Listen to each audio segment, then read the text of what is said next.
हाँ दर्शक बंधु कृपया ध्यान दें, घर मालिक भैया का कहना है कि दक्षिण साइड में जो बीच में पांडाल का पाइप लगा है, इसके दक्षिण साइड में बहन बेटियों की बैठने की जगह है। अतः दर्शक भाइयों से निवेदन है, आप लोग उठकर भैया प्यार से उत्तर साइड में बैठ जाएं, पाइप की सीधाएं से। बाकी धन्यवाद है। हेलो हाय भैया, क्या बात है? ए बहन जी कहाँ भाई मधुबाला, ऐसे थोड़ी ना मजा आई। मजा हाँ हो कल ही तो मजा लेट हो, मजा कब आओ जानत हो? बिया शादी कैल हो, मजा ना सवाद पाए हो, कब मजा आवत है? हे बच्ची अब ही मजे वाली जगह ही तो ना गई है। मतलब भाई तू यही है? हाँ बच्ची। अच्छा मजा हमसे सुन ले, कब कब आवत है? कब आवत है? देखो मास्टर आगे बैठा कैमरा वाले, मजा वही जाना थे कब आवत है? नहीं चामत हो कब, कल ही चामत हो माई। मजा आवत पहले खाए पिए के बाद 10 बजे, 10 बजे के बाद। हाँ खाए पिए के बाद। और वो मजा कब आवत है? सुबह आवत 4 बजे हो रही है भरारी वाला। हाँ पहले, लेकिन हम उससे कहना क्या है, ज्यादा समय न लेते हुए अरे और सबसे कह ले, लेकिन ज्यादा पहले वाला नहीं है।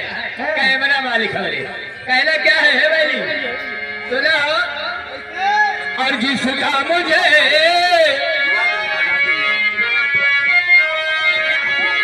जिसका मुझे था इंतजार, और जिसके लिए दिल हाँ बेकरार, गई प्यार में हद से गुजर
इसी गीत पर खुश होकर राज पागल कॉमेडियन साहब की तरफ से 11 रुपए का पुरस्कार। पागल जो फसवा छोड़ रहा था। अच्छा 11 रुपए का पुरस्कार कहना पहले क्या कहना?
भरत राज